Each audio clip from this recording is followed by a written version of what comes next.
Boses ng mamamayan, Gusto ko sana yung bilang estudyante. iba't ibang opinyon ng taong bayan. Ang gusto ko talagang Ating alamin sa Kalye Survey.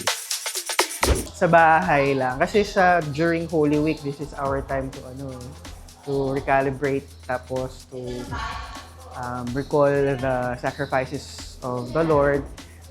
Ayun, I want to give that time to our God, to our Jesus. We just pray, and then ayun, tingnan ko yung mga nagawa ko before.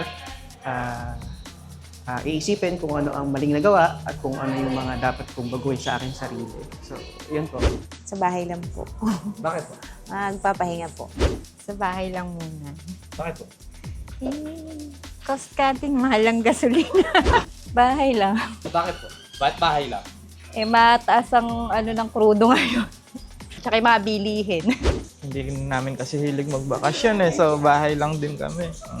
Mostly pagka ganong vacation, sa bahay lang talaga. Doon lang.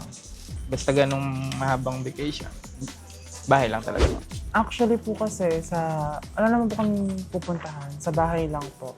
Pero as Holy Week naman po, magbabawas na lang po kami ng kasalanan sa simbahan. Magsisimba lang po as part po ng Holy Week. Yun lang po. Sa bahay lang po. Bakit sa bahay? Mahal po yung krudo Tsaka wala naman pong paggagalaan. Siyempre sa aking province, sa aking bahay, sa aking pamilya. Saan? Gimba! Ando ng family ko, parang family bonding namin yon. Magnilay-nilay kami doon sa mga salita ng Panginoon kasi we are celebrating yung mga Holy Week. Sa kahit po sa may bahay lang po. Bakit po? Para kasama ko sila, mga pamilya ko po. Gusto ko out of Nueva Ecija, out of town. Bakit po? Kasi yun yung time na may time na ako para makasama ko yung mga anak ko tsaka yung family. Di ba? Tawag doon? Work balance. Ganun. Para may work balance tayo. Ngayon pong Holy Week, sa bahay lang po ako. Kasama po yung pamilya, kaibigan. Doon lang po namin sineselebrate yung Holy Week. Medyo makarelax ka na konti. Kasama yung pamilya. Diyan lang, kahit na sa Batangas lang.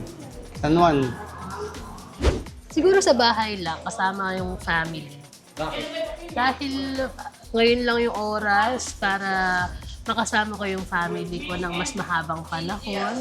At dahil Holy Week, holiday, mas magkakaroon ako ng time para sa kanila. Mas makakapaglaro ako kasama yung kids.